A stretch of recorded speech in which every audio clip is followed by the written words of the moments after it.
Matinding laban ang mga nangyari dito mga idol sa pagitan ni Luka Doncic ng Slovenia kontra sa kalaban niya si Dennis Schroeder ng Germany. Grabe dito ang pang-aasal ni Schroeder kay Luka sa quarterfinals ng Eurobasket 2025. Sa first quarter, magandang pagkakapasa ni Theis dito kay Wagner. Kagaya nga ng inaasahan, naging maganda dito ang naging performance ni Luka Doncic. Pasok ang kanyang 3-point shot bago dito matapos ang first quarter. Despite of the foul trouble sa first 20 minutes ng laro, naging smooth ang naging galawan dito ni Luka Doncic. Nakapagtalaga agad siya ng 22 points in 15 minutes sa first 2 quarters, shooting 54% sa field at may 3 3-pointers kahit limited ang kanyang playing time.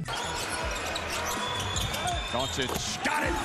Nag-iinit na dito si Luka Magic. Siya lang naman ditong umabot sa double figure scoring para sa Slovenia dito sa first 2 quarters. Habang sa team ng Germany naman, itong si Dennis Schroeder at si Franz Wagner ang nangunguna with 25 combined points. Sa pagtatapos dito ng halftime, lamang ng 6 ng team ni Luka Doncic, leading ang Slovenia sa 51-45. Samantala, wala pa ditong 3 minutong lumipas sa third quarter ay nakuha na dito ni Luka Doncic ang kanyang pang-apat na foul. Napapangiti na lang dito si Dennis Schroeder dahil 2 fouls na lang ay uupo na dito ang superstar ng Slovenia. Pero hindi naman dito yung nangyari dahil patuloy pa rin ditong pinaglaro itong si Luka. Matapos naman dito ang ilang possession, eto na ang nangyari. Nasiko naman dito ni Doncic itong si Dennis Schroeder at napaupo na lang itong German player. Sa 2 minutes left, another 3-point basket dito ni Luka. Lamang pa rin ng Slovenia, 68-61. Patuloy pa rin dito pagpapaw lang ng 3 ng team ng Slovenia. Nakakaramdam na dito ng problema ang team ng Germany. Nagkaroon naman dito ng buzzer beater itong team ng Germany. Ang dahil na nga dito kay Tristan de Solba.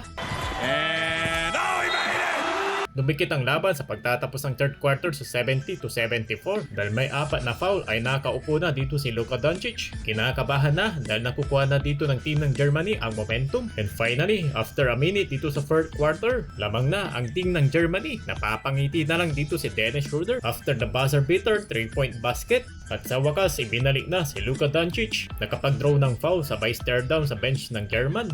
Down to stretch mga idol nang dahil na nga dito kay Luka Doncic ay muli na naman ditong nakuha ng Slovenia ang kalamangan 86-85. Tuwang-tuwa dito ang mga Slovenian fans. Mabilis naman ditong sumagot kaagad si Dennis Schroeder in corner 3-point shot to take back the lead. Schroeder wide open right corner. Good! Napakagandang ang pinapakitang laban. Lamang na ang team ng Germany. Crunch time, 39 points and counting itong si Luka. Another masterclass performance for the Lakers superstar. Under naman dito sa 2 minutes remaining, si Franz Wagner nagkaroon naman dito ng 2 points basket big shot to take the 5-point lead. Sa final ng 60 seconds, inalat na dito ang team ng Slovenia. Naka-choke na dito sa team ng German. Kasayang ang high scoring game dito ni Luka Doncic. Pasok na sa semifinals sila Dennis Schroeder at itong kanyang team na Germany.